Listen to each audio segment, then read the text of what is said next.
Convidamos para a palestra Gestão da Água na Pecuária Leiteira o senhor João Luiz dos Santos, que é consultor e especialista em soluções e tecnologias para tratamento da água na produção animal. Ele é graduado em Marketing e técnico em Bioquímica, mestre em Engenharia Agrícola pela Universidade Estadual de Campinas, com projeto para captação, tratamento e uso da água de chuva na produção de leite. É consultor na empresa Especializo Gestão Ambiental, com foco em gestão da qualidade e quantidade de água na produção agropecuária. Leciona na plataforma online EducaPoint, em cursos sobre gestão da qualidade e quantidade da água na produção leiteira e pegada hídrica na produção leiteira. Com vocês. Pessoal, boa tarde. Queria agradecer a oportunidade de estar aqui com vocês para falar sobre esse tema. E hoje, pela manhã, já foi muito produtivo, quem esteve aqui teve a oportunidade de assistir. E eu confesso que com tudo que eu ouvi aqui, começou a me passar um monte de coisa pela cabeça do que eu iria falar, e se eu devia falar, e se eu não mudo o que eu iria falar, né? Pelo seguinte, vocês viram que eu não tenho assim a carreira acadêmica e nem de pesquisa. É mais comum eu dar palestra para produtores rurais, e eu já fiz isso em vários estados, Minas, São Paulo, Paraná, Santa Catarina, Rio Grande do Sul. Passo mais tempo, talvez, dando palestras de sensibilização para produtores rurais, no que diz respeito à questão de gestão dos recursos hídricos, do que em eventos técnicos assim, científicos, né? Então, talvez a visão que eu tenha, e até pela minha carreira, minha formação, seja um pouco menos, digamos assim, científica dos que já falaram aqui. E até já conversando com algumas pessoas aí de corredor, o tema pegada hídrica que eu vou falar um pouquinho aqui, parece que já não é assim muito agradável aos ouvidos de alguns, mas tudo bem, vamos lá. Só para vocês me conhecerem um pouquinho melhor, né, já que eu não sou desse meio, eu vi que a maioria das pessoas se conhecem aqui. Eu comecei trabalhando na indústria. Trabalhei em indústria de alimento, indústria química, indústria de bebida, indústria de tudo quanto é tipo. E quando eu fui atuar na última empresa que eu trabalhei como funcionário, né, uma indústria química que vendia produtos para tratamento de água, eu era responsável por desenvolver produtos e soluções para tratamento de água e novos mercados. Então, eu ficava prospectando novos mercados, novas possibilidades. E um dia eu me vi numa reunião, em frente de um grupo de 3 pessoas, na maior integradora de frango do Brasil, todo mundo sabe quem é, e eles me fizeram a seguinte colocação: João, nós temos um problema. Nós atingimos o top da nutrição, nós atingimos o top da genética, estamos muito bons no que diz respeito à ambiência, mas nós não conseguimos os resultados que nós precisamos. E nós fomos num evento lá nos Estados Unidos, passamos um tempo lá conversando com alguém, disseram para a gente que o problema é a água. Falei, bom, então vamos ver se é a água. Vocês querem tratar a água para quê? Não, nós precisamos tratar a água para os frangos. Eu lembrei que quando eu era criança, minha mãe tinha umas galinhas lá no fundo do quintal, e eu lembrei de uma galinha tomando água. E eu pensei assim, se eu tiver que vender produto para tratar a água que o frango bebe, eu vou morrer de fome. Porque o volume que nós tomamos aqui num copo em alguns segundos, preciso de quantos frangos para beber o mesmo volume de água? Mas tudo bem, eu tive vontade de perguntar onde ficava o banheiro, disfarçar e ir embora. Mas falei, vamos continuar a conversa. Quando eles me falaram do plantel e do volume médio que um frango bebia ao longo de sua vida, eu fiz uma continha rápida de cabeça e falei, bom, isso parece interessante. Então vamos lá. Desde 2002, eu comecei a trabalhar com esse mercado. Trabalhei na produção de frango, na produção de suínos, desenvolvendo sistemas, tecnologias, produtos para isso.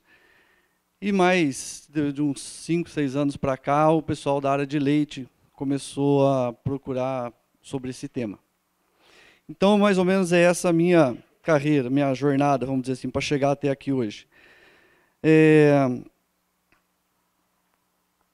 Quando me pediram para falar sobre esse tema, e eu vi qual era o assunto, né, que vocês iam abordar, a conexão entre meio ambiente e da água, né, com o meio ambiente e produção sustentável, me pediram para ter um foco maior no que diz respeito à quantidade de água.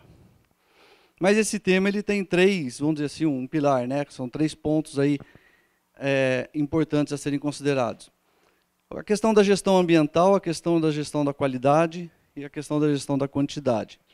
Eu vou me dedicar, digamos assim, 70% à questão da quantidade, que me foi solicitado, mas fazer uma introdução e sobre a ambiental, introduzir sobre a ambiental e fechar na questão da qualidade. O que eu quero dizer quando falo de gestão ambiental? Mitigar impactos que possam impor, que nós possamos impor sobre os recursos hídricos.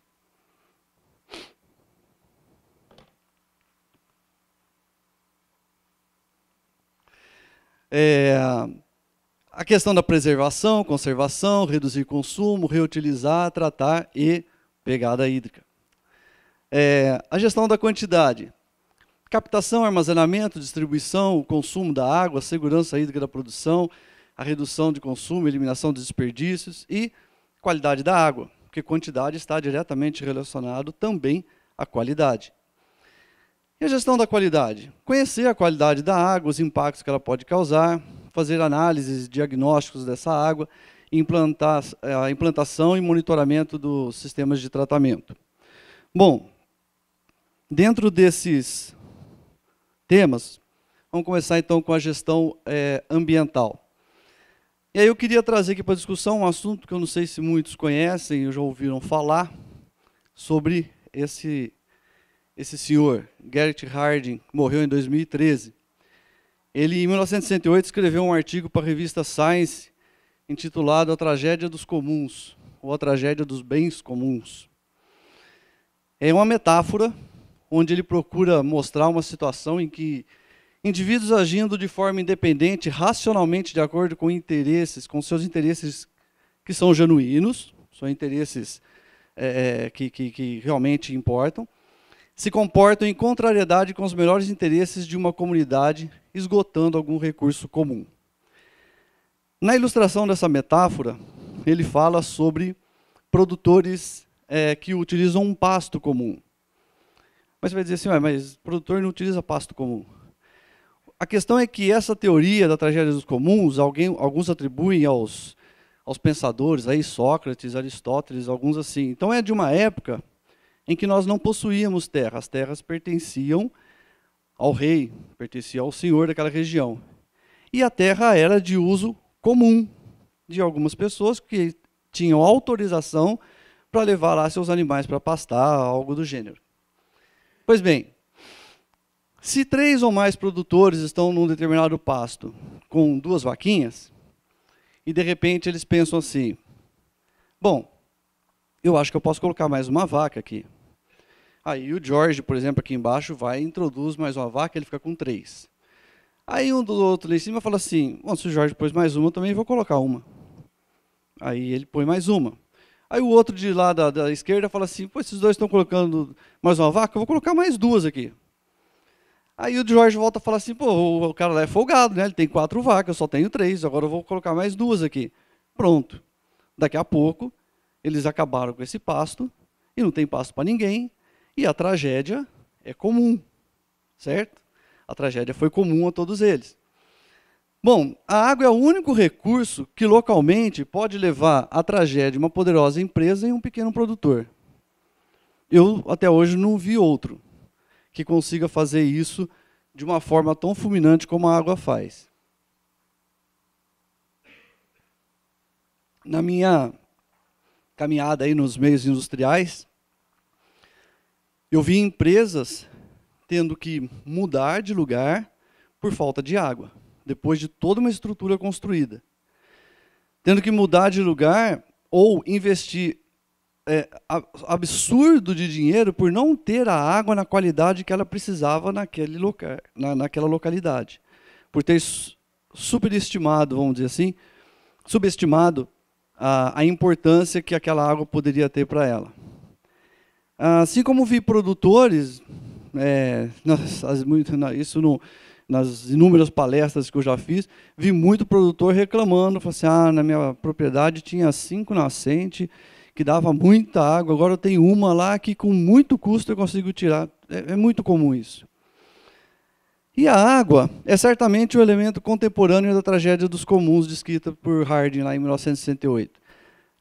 Todos nós aqui utilizamos ela, todos precisamos dela. Nas mais diversas atividades e setores de produtivos, seja na indústria ou na pecuária brasileira que nós temos, são dependentes da água. E como foi falado aqui de manhã, eles nem se conversam direito entre si. Certo? Por que a pegada hídrica é importante nesse contexto? Embora muitos interpretem de forma errada, ou usem a informação de uma forma errada, o único objetivo da pegada hídrica é ser um indicador do uso da água. Ela não está dizendo se aquilo é bom ou se é ruim, se está certo ou se está errado. Ela só quer ser um indicador. Ela quer mostrar quanto de água é necessário para produzir aquele produto dentro daquelas condições. Se aquilo é sustentável ou não, vai depender da avaliação que você faz daquele local, daquela produção naquele ambiente.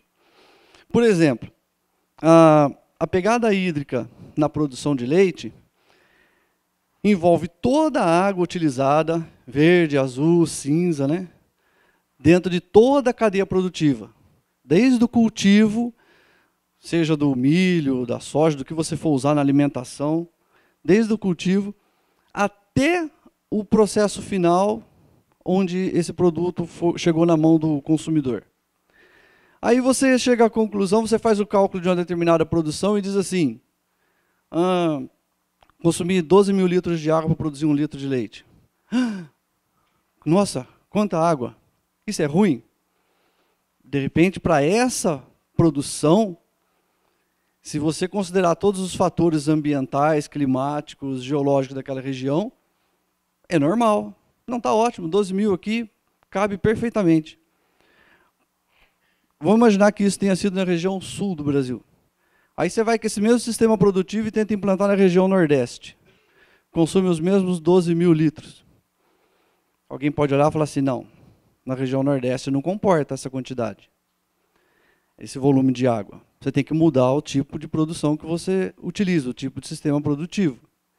O que a pegada hídrica procura trazer é resposta à pergunta que a sociedade vai fazer quando eles entenderem que nós utilizamos 70% da água, e se você somar naquele gráfico lá que eu acho que todo mundo conhece, né, 70% na agricultura e 11% na dessedentação animal, isso chega a 81% na produção de leite, de carne, de tudo mais que a gente come. Eles vão perguntar assim, como que vocês usam essa água toda para fazer isso? O que vocês fazem com essa água? Por que tem que usar tanto assim? O que a pegada hídrica quer é responder essa pergunta de uma forma técnica, científica, e mostrar para eles, e olha, essa água passa pelo processo produtivo, mas ela retorna para o meio ambiente. O que nós precisamos tomar cuidado existe um ciclo natural de recuperação dessa água. Eu costumo chamar da nossa estação de tratamento de água natural. A água evapora, se precipita novamente, é mineralizada no solo, infiltra, vai para os rios, vai para diversos mananciais, nascentes. Então, é um sistema natural de tratamento que nós temos. Só que a velocidade desse sistema e onde ele acontece, nós não temos interferência. Então, você tem que avaliar dentro de uma determinada região, com os dados da pegada hídrica, se a sua produção é sustentável naquela região. Mas não é só para a produção. Se vocês lerem o manual de pegada hídrica do professor Hoekstra, né, da Unesco, está na internet, basta consultar o Google Oráculo do que sabe tudo, põe lá pegada hídrica, vai aparecer lá um manual que você pode baixar, é de graça, tem em português, tem em outros idiomas. E se você ler aquilo com calma, você vai ver que não é só disso aí que ele está falando. Ele está falando de tudo que envolve o ser humano.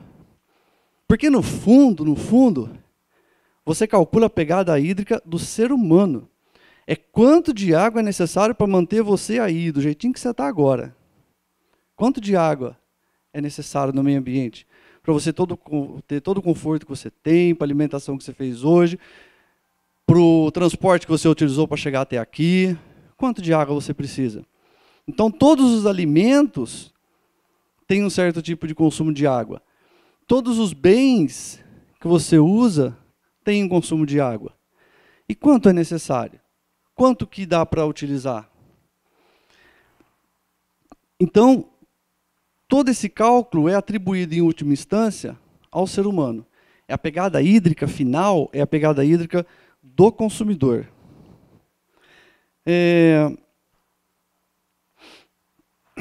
O cálculo da pegada hídrica vai avaliar a sustentabilidade de uma determinada produção em uma determinada região e assim propor medidas de gestão e controle que visem a redução de impactos ambientais com consequente ambiente favorável ao desenvolvimento sustentável. Num conceito mais profundo, a avaliação da pegada hídrica deverá nortear a viabilidade de uma produção, de um serviço ou crescimento populacional dentro de uma determinada região em função da segurança hídrica da mesma. Aquele gráfico lá que eu mencionei, que muitos devem conhecer, né, dos consumos de água, se vocês pegarem o do Reino Unido, ele é inverso. 70% da água é utilizada pela população. Aí, acho que assim, 11% na agricultura, tudo. Mas por quê? Porque o Reino Unido, uma ilhazinha pequenininha lá de 3 países, não tem área, não tem território, não tem nada, e eles decidiram que não vão produzir nada. Então, praticamente tudo que vem lá, que tem lá de alimento, vem de outro país. Por exemplo, eles descobriram que a pegada hídrica para importar carne de, acho que é carneiro, da Nova Zelândia, é menor, é menos impactante para eles do que produzir a mesma carne lá dentro da ilha deles lá. Então, se você pegar o gráfico inverso, você fala assim, nossa, como é que o Reino Unido consegue isso? Consegue porque não produz nada. Mas nós temos que produzir. É vocação nossa, todo mundo já sabe, não vou ficar falando disso. Mas a nossa vocação é agricultura e pecuária, a gente tem que produzir alimento. Nessa crise toda que passou aí, todo mundo cansou de ouvir falar que o único que deu saldo positivo na balança comercial foi agricultura e pecuária. Então a gente vai continuar fazendo. E a pegada hídrica não quer evitar isso, muito pelo contrário. Ela quer regularizar isso de uma forma que, quando ficarem te perguntando como é que você gasta tanta água assim, você tenha dados concretos e científicos para apresentar as respostas para a sociedade, principalmente. Bom, não sei quantos conhecem o Simpósio em Produção Animal e Recursos Hídricos. Esse ano foi em São Carlos, lá de 14 a 15 de março. Esses temas são amplamente discutidos lá, né? Então, como que a nutrição pode melhorar na redução de consumo de água, como que modelos de produção a pasto ou intensivos podem contribuir para a redução do consumo de água. Tudo gira em torno do que nós podemos fazer para melhorar ou para reduzir o consumo de água e nos tornarmos o mais eficientes possível. A utilização de boas práticas hídricas é o caminho para um produto que considere valores de segurança dos alimentos e respeito ao meio ambiente, bem como a saúde de humanos e animais. Também permite ao produtor entender a água em suas 3 dimensões: alimento, insumo produtivo e recurso natural. Uma frase do Palhares, que é o organizador do evento, lá da Embrapa, que eu acho muito interessante, é essa: a segurança hídrica é definida como a condição na qual o uso e consumo da água pela propriedade e pela criação propiciam a manutenção dos benefícios ambientais, econômicos e sociais ao indivíduo e à sociedade e a conservação do recurso natural em quantidade e qualidade. Finalizando sobre a questão da pegada hídrica. Talvez mais importante do que impedir que esse conceito daqui a pouco seja amplamente divulgado, inclusive pela mídia, seja nós que estamos envolvidos com esse assunto, sejamos os principais divulgadores e da forma correta. Porque uma coisa que eu já percebi muito é que toda vez que esse tipo de informação cai na mídia, ela é divulgada de forma errada, equivocada. Até porque mídia quer provocar a discussão, quer dar notícia, né? Então, quando o conceito de água virtual, por exemplo, foi difundido, ele foi totalmente deturpado. Aquilo que o presidente, o Dr. Roberto, falou hoje cedo aqui, que se utiliza 15 mil litros de água para produzir 1 quilo de carne, é verdade. É verdade, utiliza. Aí alguém foi lá e divulgou na mídia. O Brasil utiliza 15 mil litros de água para produzir 1 litro de carne. Ficou todo mundo chocado, vou parar de comer carne. Até parece, né? Só que como essa água é utilizada e como depois ela retorna para o meio ambiente, ninguém explica. Então, em vez de deixar eles darem a notícia, nós deveríamos ser os principais porta-vozes dessa notícia e explicar da forma correta. E o que sempre se discute no evento do Simpósio de Produção Animal e Recurso Hídrico é isso. Vamos nos preparar para dar uma resposta quando a sociedade nos perguntar por que nós somos responsáveis por 81% do uso de toda a água disponível na produção, toda a água disponível no país, né, é utilizada na produção de alimento. Bom, agora deixa eu falar um pouquinho da gestão da quantidade da água. Eu queria começar falando desse livro do professor Edmundo Benedetti, que eu até deixei 5 livros aqui com o Guilherme, depois vocês veem como trabalham com ele aí, que, pelo seguinte, o professor Benedetti é professor aposentado lá, né, da Universidade Federal de Uberlândia, e ele escreveu esse livro, e ele trata sucintamente de quanto de água é necessário para uma produção de leite. Quanto de água o animal precisa, na fisiologia dele, quando a vaca tem o parto dela, quando ela está prenha ainda, quando ela está grávida, né, está em gestação, quando a vaca está gestante, depois que ela tem o bezerrinho, quanto de água ela precisa e como isso impacta na produção de leite. Então, vocês conseguiriam muito mais informações do que eu poderia dar aqui em alguns minutos de quanto de água é necessário para produzir leite. Aí eu só quero elencar esses fatores, quer dizer, que ele fala lá, que são muito importantes. Clima, nutrição, fisiologia, genética, a estrutura que você tem para a distribuição dessa água, a ambiência e a qualidade da água. Tudo isso impacta no consumo de água e, consequentemente, na produção de leite. Então, eu penso que a pergunta correta, com base no tema do seminário, conexão entre o meio ambiente e a produção sustentável, não seria quanto de água é necessário, mas qual é a melhor conversão de consumo de água versus produção de leite que eu consigo obter? Fala-se muito em conversão alimentar na produção de frango, né? Quanto de ração que o frango come para ganhar tantos quilos de peso. Aí, quando eu estava lá aprendendo sobre isso daí para poder entender como desenvolver um sistema para melhorar a qualidade da água, alguém veio para mim e falou assim, mas fique sabendo que o frango ingere de água 2,5 vezes mais do que ele come. Então a conversão de água dele é 2,5 vezes maior do que a de ração. O consumo de água é 2,5 vezes maior do que a de ração. Será que eles calculam qual é a melhor conversão entre consumo de água e o rendimento do animal? Ou ficam se baseando só na de ração? Então a pergunta correta é, quanto de água eu preciso para produzir leite da melhor forma possível? Considerando os fatores clima, nutrição, fisiologia, genética, estrutura, ambiência e qualidade da água. E se você for fazer um estudo profundo para fazer o cálculo da pegada hídrica, todas essas variáveis é você que vai inferir. Você vai dizer, eu vou considerar aqui a questão climática. Eu vou considerar a genética do animal. Eu vou considerar a fisiologia. Você vai inferir as variáveis dentro do cálculo da pegada hídrica para a sua região. E para cada região podem haver variáveis diferentes. Para algumas pode, isso dentro do Brasil. Para algumas variáveis podem ser mais importantes, para outras não.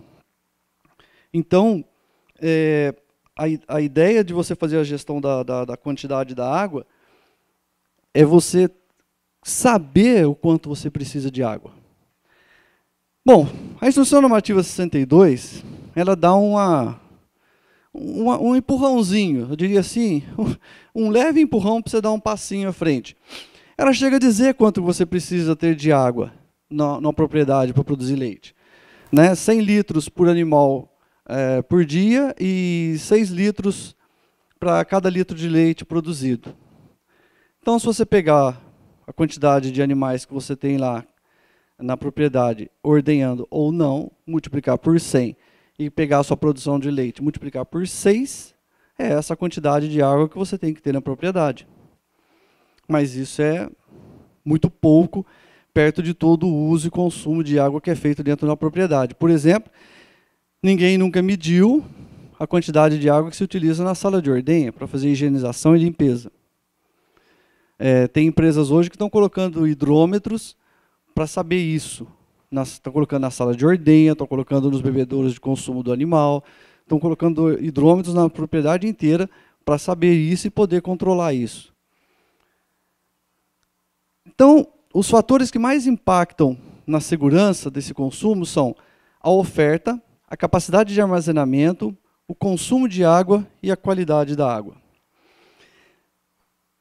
Sem entrar no critério dos cálculos, tá? Só abordando as questões mais técnicas, até porque se fosse a maioria aqui produtor de leite, como eu já fiz em muitos eventos, eu faria os cálculos para mostrar o quanto é possível que ele esteja consumindo de água, porque eu sei que a grande maioria deles não tem nenhum tipo de controle. Eu já falei com um produtor de 150 litros de leite por dia e já falei com um produtor de 50, 60 mil litros de leite por dia. Passou dos 10 mil litros, eles têm estação de tratamento de água, de efluente, faz reaproveitamento dos resíduos e dejetos, tudo.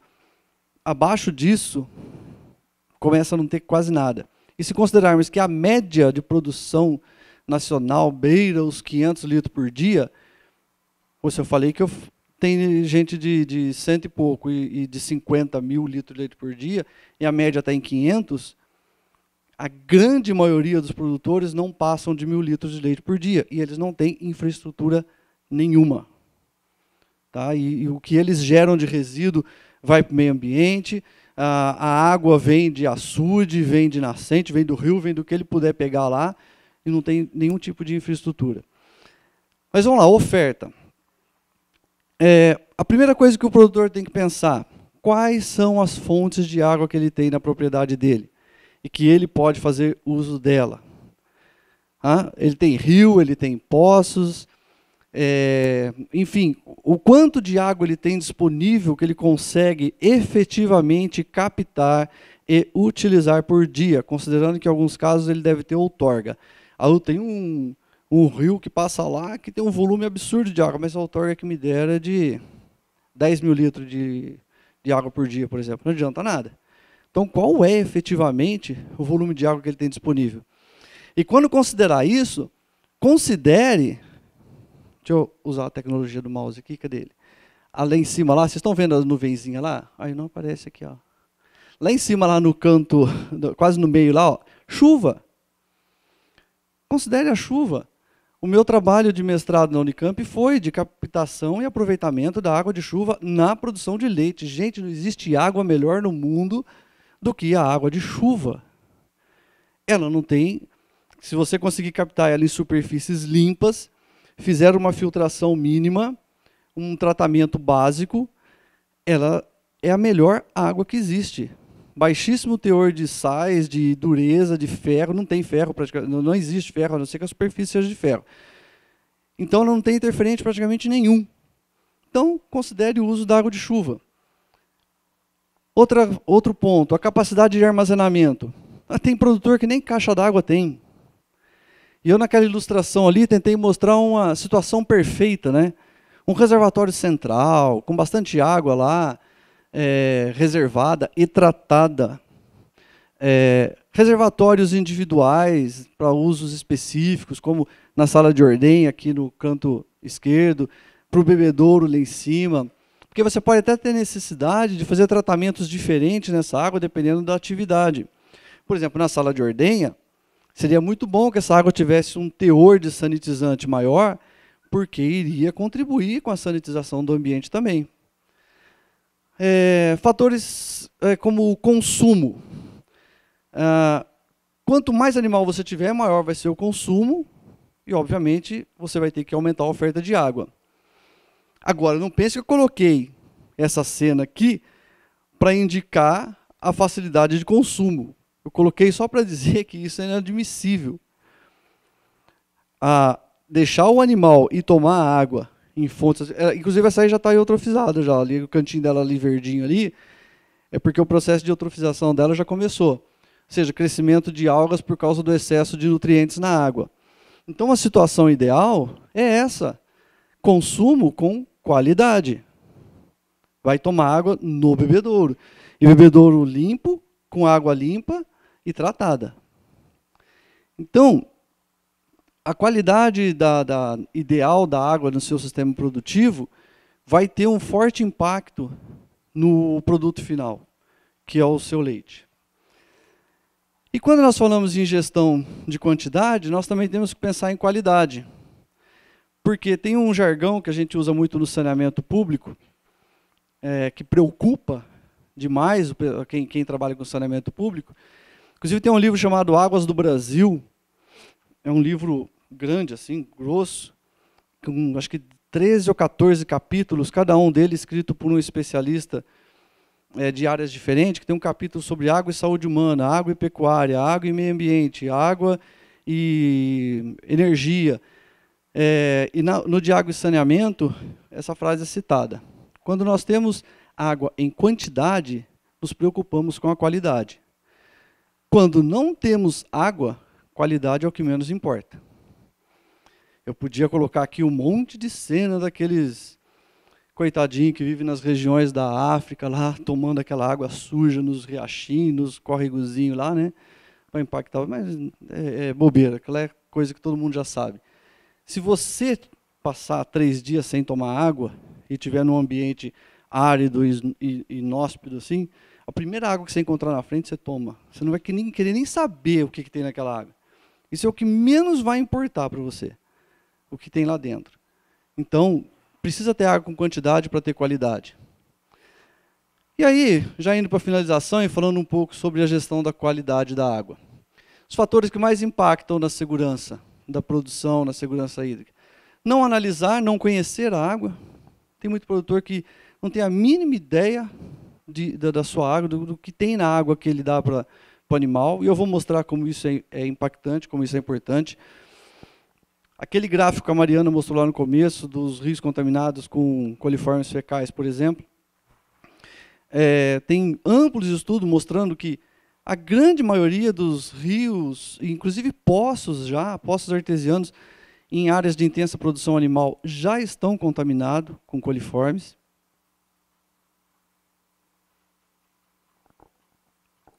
Outro fator, não tratar a água, reservatórios inadequados e descarte de resíduos no meio ambiente sem tratamento.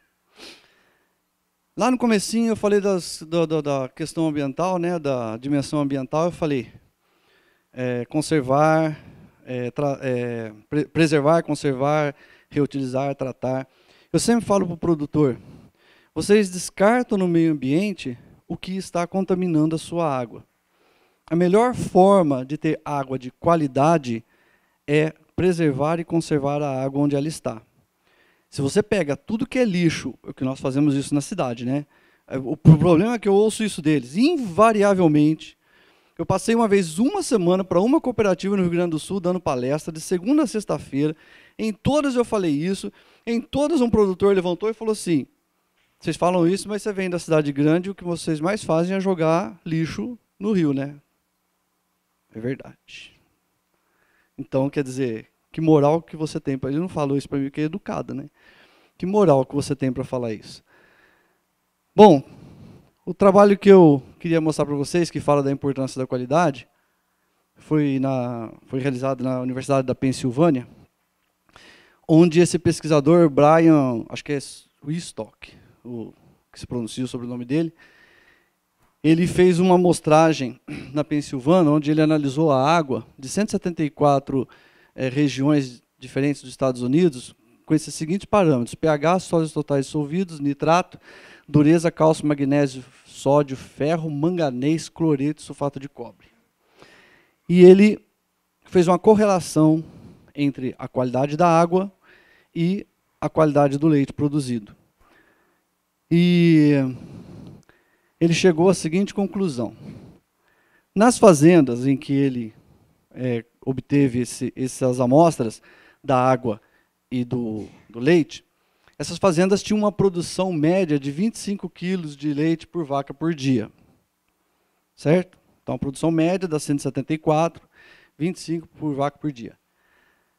26% das fontes que ele analisou apresentavam pelo menos um parâmetro daqueles lá, que eu mostrei antes, com níveis de contaminação que poderiam causar redução na produção de leite.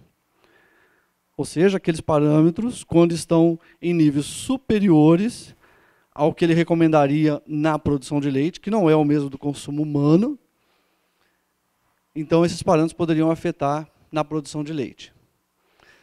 Ele chegou nos seguintes resultados. Nas fazendas que tinha água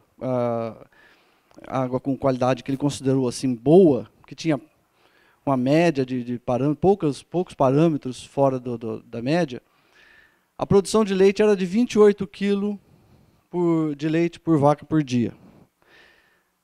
As fazendas que apresentaram uma produção de leite com mais de 34 kg de leite por vaca por dia não tinham nenhum daqueles parâmetros fora do normal. E as fazendas com menos de 22 kg de leite por vaca por dia tinham 32% de problemas relacionados à qualidade de água. Isso eu estou falando só de redução de quantidade de leite produzido impactado por parâmetros físico-químicos. No final do trabalho ele fala assim: não foi avaliado o impacto microbiológico, porque não daria tempo. É como se eu dividisse o estado de Minas Gerais inteirinho em regiões, selecionasse as fazendas e falasse para todo mundo mandar as amostras de água e leite para um local só, aqui em Belo Horizonte, por exemplo, para fazer análise. A microbiologia, para fazer uma análise e ter um resultado assertivo, um resultado bom, eu precisaria que essa água chegasse em menos de 24 horas no laboratório. Então, não daria tempo. Então, por isso, ele não considerou fatores microbiológicos, só fatores físico-químicos que afetam a produção. Bom, esse trabalho dele mostrou o impacto que a água tem sobre a qualidade do leite. Tem parâmetros daquele ali que, se estiverem muito extrapolados, pode levar, aí ele comenta no trabalho, podem levar a aborto, podem levar o animal à morte. Tá? Aqui está só a questão da qualidade do leite, mas outros parâmetros ali podem ocasionar problemas muito mais graves do que isso. O que a instrução normativa fala a respeito de qualidade da água? Lá no item 3311, fala que deve ser instalado um equipamento automático de cloração, né, para fazer uma sanitização da água, como medida de garantia da qualidade microbiológica, independentemente de sua procedência. E nos casos onde for necessário, deve ser feito o tratamento completo: floculação, sedimentação, filtração, neutralização e outras fases. Ou seja, ter uma estação de tratamento de água. Se você pega água de açude, de rio, que é água suja, turva, que com a sazonalidade varia muito de qualidade, tem que ter praticamente uma estação de tratamento de água lá. Se a água vem de poço, nascente, que é uma água mais límpida, uma simples cloração da água já resolveria o problema.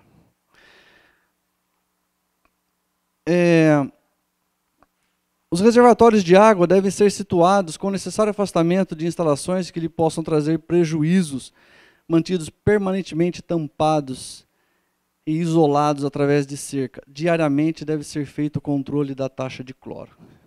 Essa foto, não sei se vocês estão enxergando, lá no fundo tem umas vacas lá, pastando. É um pasto, na verdade, né? Vocês estão vendo que é um pasto isso aí. Esse reservatório está bem no meio do pasto. Já não cumpriu o item da norma, né? O reservatório de água é de concreto, muito antigo, por dentro dele você vê rachaduras, fissuras, e ele está no meio de um pasto. Então ele não está protegido.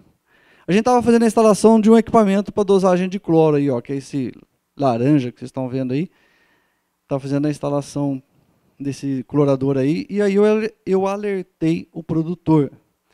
Falei, olha, eu sei que aqui é o pasto, você não vai conseguir mudar isso agora, tal, mas não é o local ideal para você ter o seu reservatório principal. Recomendei a ele que, assim que fosse possível, comprasse um daqueles reservatórios de ferro, instalasse mais próximo lá, inclusive, da captação da água, né? E ele poderia, então, obter uma qualidade melhor dessa água.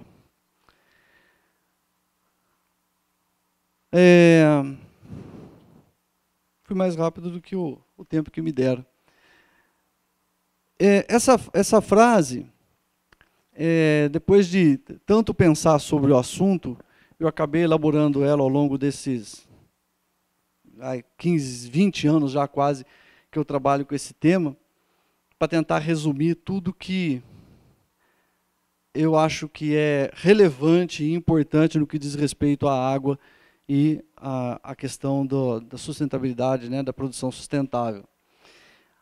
A água é um patrimônio ambiental, social e econômico insubstituível, um bem universal, e dispensável para a manutenção da vida, na estruturação de qualquer sociedade e processos produtivos.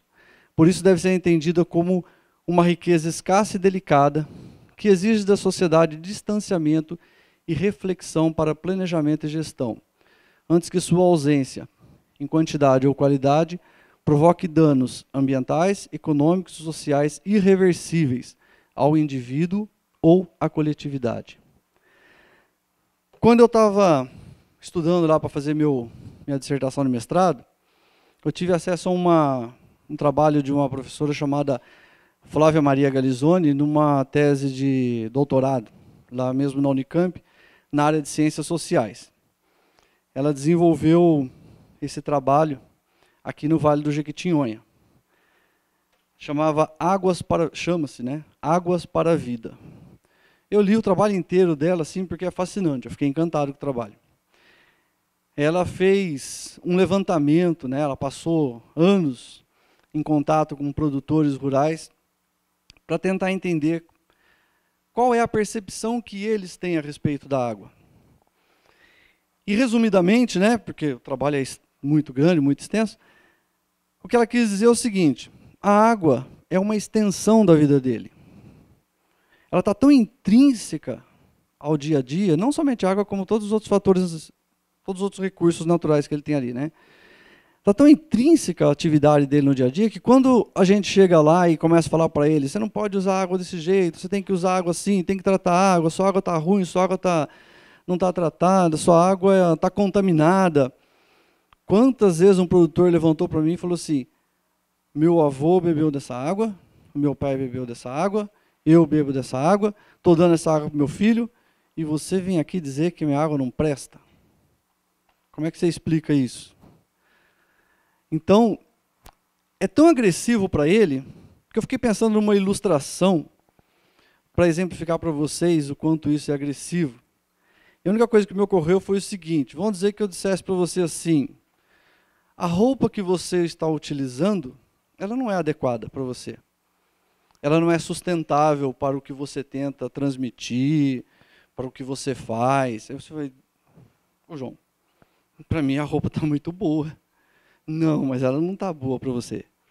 Você tem que se distanciar da sua roupa, olhar para ela para entender isso melhor.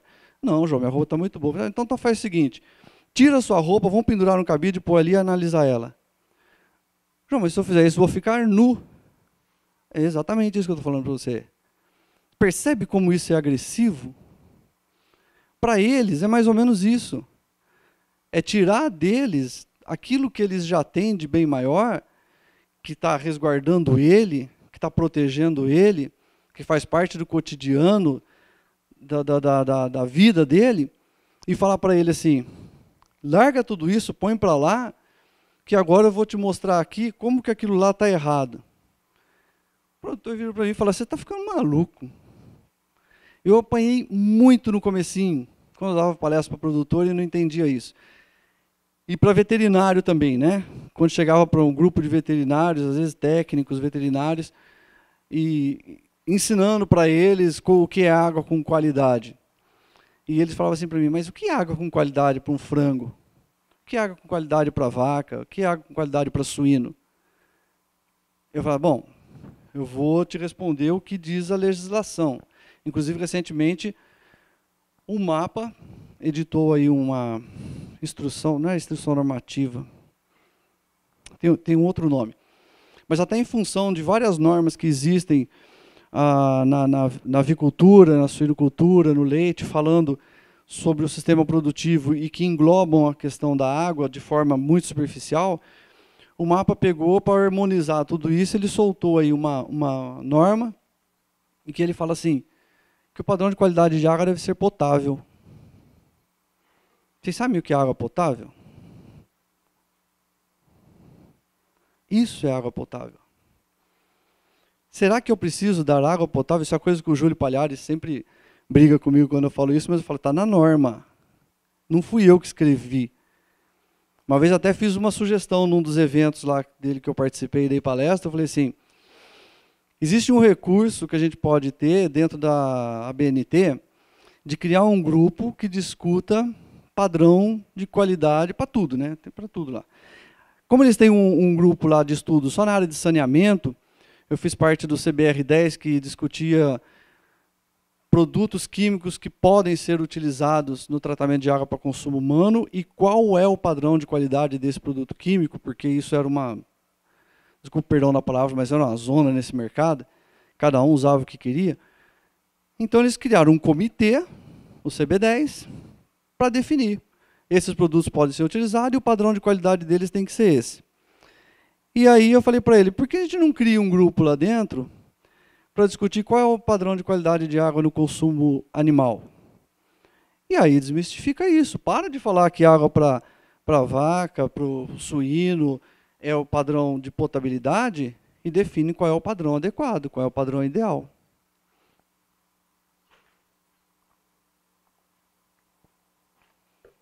Bom,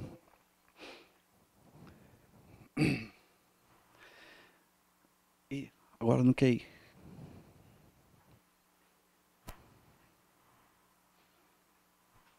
Dá para adiantar um para mim aí? Pessoal, o que eu queria falar para vocês era isso. Eu acabei antes do prazo, 10 minutos.